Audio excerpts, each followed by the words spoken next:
kok cepet banget di prosesnya. Berarti Ayep ini bukan orang sembarangan guys ya.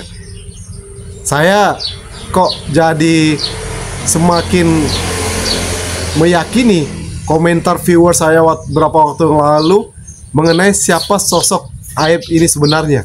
Tanyakan ini karena ini menyangkut dengan nama baik klien saya, Pak Rudiana. Dede itu menuding aku disuruh oleh Rudiana untuk menjadi saksi dan dibuat konsep oleh Pak Rudiana sehingga dia mengikuti atas arahan Rudiana. Apakah itu benar? Nah, itu semua tidak benar, Pak. Tidak benar ya? Tidak benar, Pak. Oke. Kira sekarang pakai hati aja dulu, maksudnya.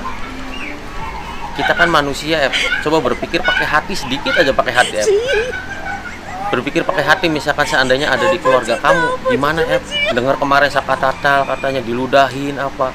Coba berpikir pakai hati. Pasti nyampe nanti ke otak juga, kalau berpikir pakai hati mah, pakai perasaan hak manusia ini, ya Allah. Kasihan, tolong, kalau bisa ya jujur, Cuman kalau misalkan pendirian pada tetap 2016 pendirian kesaksian kamu masih tetap kekeh, ya silahkan, gak jadi masalah.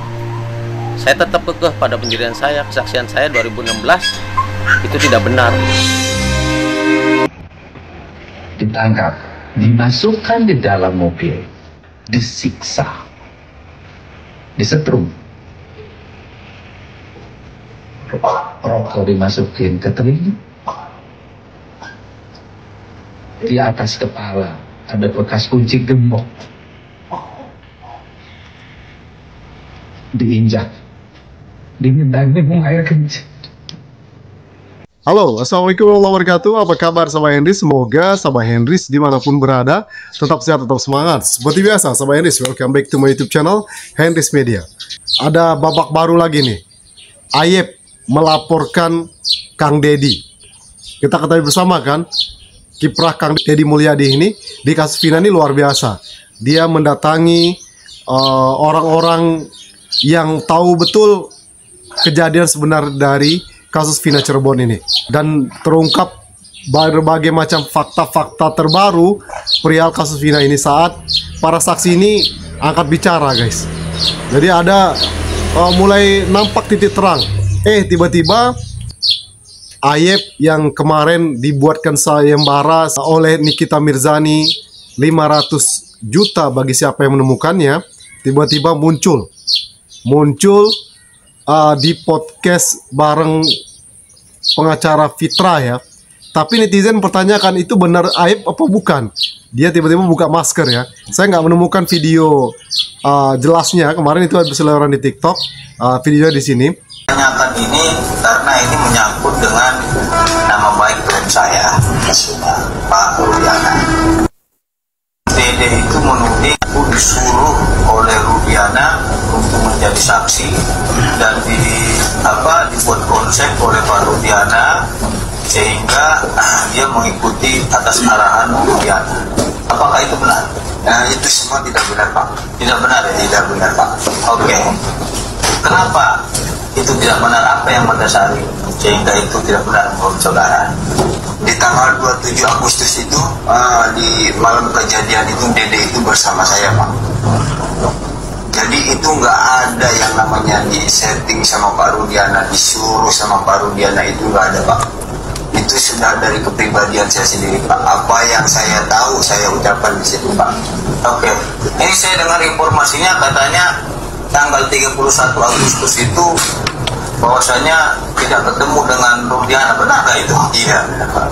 Jadi tanggal 31 Agustus itu Ayep sama Dede ada ya? Ada, Pak. Ada. Di mana Ayep dan Dede pada tanggal 27 Agustus? 31 Agustus itu saya di Polres, Pak. Ya, itu saya dipanggil ke Polres untuk dimintai keterangan di situ, Pak, oleh penyidik. Saya ingin tanya kepada Ayep itu sekali lagi, apakah benar Bapak Rudiana itu menjemput saudara Dede ini agar dimintai keterangan, dan di dalam mobil katanya diarahkan oleh Bapak Rudiana agar dia menjelaskan ada aksi lempar-lemparan, kejar batu, ada pemukulan bambu dan lain sebagainya macamnya. Itu keterangan si Dede ini benar nggak itu? Tidak benar Pak. Lalu ada keterangan si Dede itu tidak benar Pak. Tidak benar ya? Ya. Sama sekali Pak Rudiana tidak pernah menjemput dia ya? Tidak pernah Pak. Nah, dan tidak pernah Pak Rudiana mengarahkan dia ya? Tidak pernah Pak. Oke. Nah, satu lagi, saya dengar itu saudara Aib kata dia ya, kata dia saudara Aib itu meminta dia untuk mengantar ke polsek atau polres kan gitu. Nah, terus tiba-tiba sampai di polsek kamu jadi saksi gitu dari itu. Tidak benar itu juga Pak. Nanti kamu ikuti saya aja. Nanti kamu bilang begini. Jadi dia mengikuti Aib dan Rudiana katanya. Benar nggak itu? Tidak benar Pak. Itu semua bohong Pak. Jadi nggak benar bahwasanya Aib mengarahkan Dede ini memberikan keterangan ya. Tidak benar. Nah, pada waktu malam 27 Agustus 2016 itu Dede melihat nggak itu pelemparan itu dan kejar-kejaran itu? Melihat Pak, melihat ya. Ini di tanggal 27 Agustus itu Dede itu bersama saya Pak. Jam 10 malam itu saya kebetulan beli rokok sama beliau Pak. Kenapa kata dia tidak melihat? Sekarang dia bilang tidak melihat adanya aksi kejar-kejaran. Nah, di situ makanya saya sempat bingung juga sama Dede. Kok dia bisa berubah keterangan pas ketemu Deddy Mulyadi? Padahal beberapa bulan yang lalu itu dia sempat pernah diperiksa juga Pak di Polres Rawang oleh dari Kapolda juga, cuman diperiksanya di Polres Rawang Pak. Itu keterangan dia itu sama kayak yang dulu Pak. Polres pas ketemu Kang Deddy Mulyadi ini Pak, dia merubah keterangan Pak. Makanya saya bingung, kayak seperti ada sesuatu gitu Pak. Ini di Polres Karawang dia terkait apa dia sehingga dipanggil Polres Karawang? Kebetulan yang manggil bukan dari Polres Karawang Pak, yang manggil dari Polda, cuman ininya di Polres Karawang. Jadi sekalian jemput saya di Cikarang. Kebetulan kan tadinya kan saya mau diminta keterangan juga di sana, tadinya mau di Cikarang.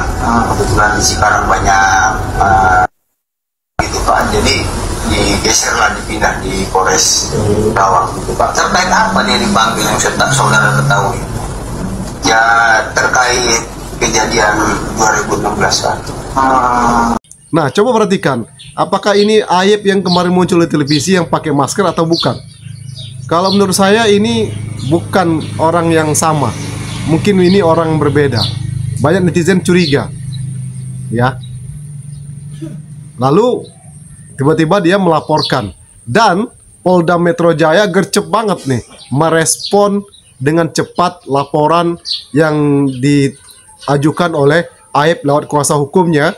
Sementara kita ketahui bersama Kang Deddy Mulyadi dengan teman-teman itu juga pernah melaporkan Aib gitu ya, Ibtu Rudiana, tapi dengan berbagai macam dalih sampai sekarang belum diproses.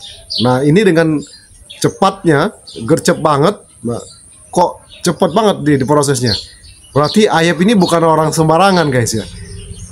Saya kok jadi semakin meyakini komentar viewer saya beberapa waktu yang lalu mengenai siapa sosok Aib ini sebenarnya. Nah, kalian ingin tahu komentarnya gimana? Silahkan cari di video-video saya ya. Ada salah satu netizen yang mengkomentari dan memberikan info sosok Aib ini. Kalau benar itu berarti ya wajar Polda meresponnya dengan cepat ya. Nah, tapi kenapa saya tidak mau membacakannya? Mohon maaf ya sahabat Henris ya, karena itu mungkin informasi yang menurut saya tidak mau mengucapkannya. Nanti kalian silahkan cari tahu sendiri, ada di video-video saya salah satu viewers yang menginformasikan sosok Aib sebenarnya. Oke, karena kita nggak tahu itu benar atau salah ya guys ya. Jangan sampai ya tahu sendiri kan ya. Jadi kalau apa yang dikomenin netizen viewer saya mengenai sosok Aib, wajar kenapa Polda gercep banget meresponnya. Ini sekarang udah sampai Polda Metro Jaya loh guys ya. Jadi Polda Metro Jaya sudah mulai turun tangan ini, karena memang tampaknya kemunculan Deddy Mulyadi belusukan ke sana kemari mencari data dan fakta, para saksi ngorek informasi terkait kasus Vina ya kan, belusukan belum lagi kesaksian-kesaksian baru bermunculan, ada Widi dan Mega ya kan, itu membuat tampaknya Ibtu Rudiana CS ini pontang-panting, panik ya, ketar-ketir dan melakukan berbagai macam cara supaya bisa melemahkan jalan seperti Kang Deddy Mulyadi untuk mencari fakta dan data dan fakta, bukti-bukti baru perihal kasus Vina Cirebon. Bagaimana menurut sahabat Henris? Setuju nggak? Ya. Dan memang kasus ini tampaknya bukan kasus main-main ya kan guys ya. Kalau yang seperti yang beberapa waktu yang lalu saya katakan, kalau motifnya adalah hanya kecelakaan tunggal, tapi Ibtu Rudiana saat diwawancarai, diinterogasi oleh Hotman Paris mengatakan tetap penganiayaan. Nah, kalau penganiayaan, dia masih kekeh dengan itu guys ya. Yuk, coba buka CCTV-nya ya. Tapi dari alasan yang disampaikan Ibtu Rudiana itu tampaknya dia berdalih ada sesuatu hal yang dia sembunyikan. Apa yang dia sampaikan itu berbeda. Lihat dari mimik mukanya, cara berbicaranya ya, itu berbeda. Ya kan? Jangan ini sudah dikonsep strategi baru untuk melemahkan carian fakta sebenarnya dari kasus Vina. We will see. Dan kita lihat sahabat Indonesia bagaimana kelanjutan dari kasus Vina ini selanjutnya. Itu saja video kali ini sahabat Indonesia. Thank you for your attention. One more time, don't forget to subscribe, like, comment, and share. See you next video. Assalamualaikum warahmatullahi wabarakatuh. Bye bye.